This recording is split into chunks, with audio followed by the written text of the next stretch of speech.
It's Wednesday, May 27th. I'm Sean Fox at PlayStation News Now, your source of news, rumours, reviews and video game discussion. Basically, everything PlayStation. In today's news, CD Projekt Red developer of The Witcher 3 Wild Hunt has said it isn't planning to talk about its next game, Cyberpunk 2077, until 2017 at the earliest.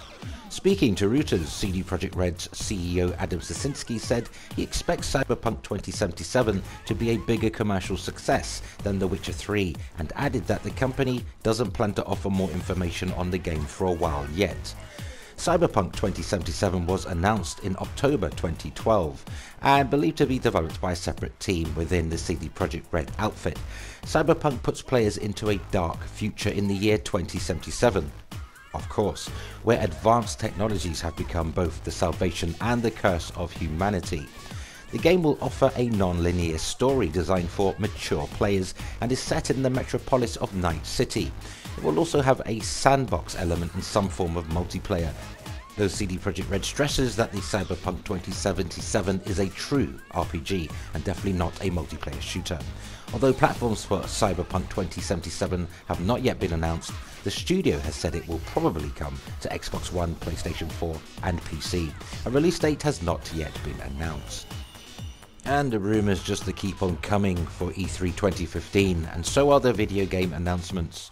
So over the last few weeks and months we've already had reveals for Call of Duty Black Ops 3, Star Wars Battlefront, Assassin's Creed Syndicate, and most recently the latest Need for Speed, which actually is a reboot. Now according to Shinobi602, who has been credible with pretty much a lot of the information he's relayed in the past, he has a lot to announce this year at E3. Now in a recent discussion on NeoGAF, Shinobi stated that we should look for 3 unannounced EA games. One of them is a new IP.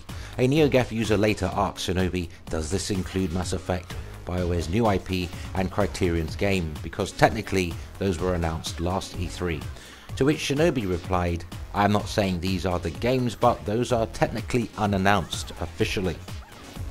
Criterion's new game was teased at last year's E3 as a new IP that focuses on all kinds of extreme racing. Visceral Games has also been teasing their upcoming Star Wars game as of late, so we may see that at E3 2015 as well. It'll be interesting to see what 3 games EA has to announce, but you can probably expect to see the next Mass Effect and Criterion's game for sure, with BioWare's new IP and Visceral Star Wars game being the games up in the air. And the PlayStation CEO has said E3 2015 will be an exciting show, with games taking a lot more advantage of PlayStation 4. So during his presentation for the Electronic Arts Investor Relations Day 2015, Sony Computer Entertainment CEO Andrew House was asked if he's excited for E3, and he expressed his expectations for the biggest game show of the year. And here's a quote. I think that E3 this year will be an exciting show. I think that it will show where we see the next generation of hardware really start to deliver great content and great experiences, taking full advantage of the platform, a lot more advantage than we've seen before. I think we're seeing games become bigger experiences. That trend has not changed. I gave a first part example with Bloodborne, and I was reading some of the game's media and reviews on that. Some of the game's press were calling this the first proper next-gen title. I really hope to see more of these experiences emerging at E3. End of quote. Personally, I'm quite excited for what we're about to see at E3 in the next couple of weeks. Sony won't have a press briefing at Gamescom, and with its next big outing at the Paris Games Week in October, they can pretty much fire most of their shots next month. And it goes on and on. Ultra Street Fighter 4 was released for the PlayStation 4 just yesterday, at least in the EU, and it's the current generation exclusive for PlayStation 4 in the Street Fighter franchise, published by Sony Third-Party Relations. Some gamers are complaining the game has some issues that need to be fixed in a patch soon, and the biggest problem so far is a lack of anti-aliasing in the game. And the main menus in the game are also said to be very laggy, and the game suffers from some blurred duff textures. In addition to this, there seems to be additional frame rate delays during online matches. Now, Ultra Street Fighter 4 is currently being sold on the PlayStation Store for about £20 UK and comes with all the DLCs and has support for PlayStation 3 fight sticks.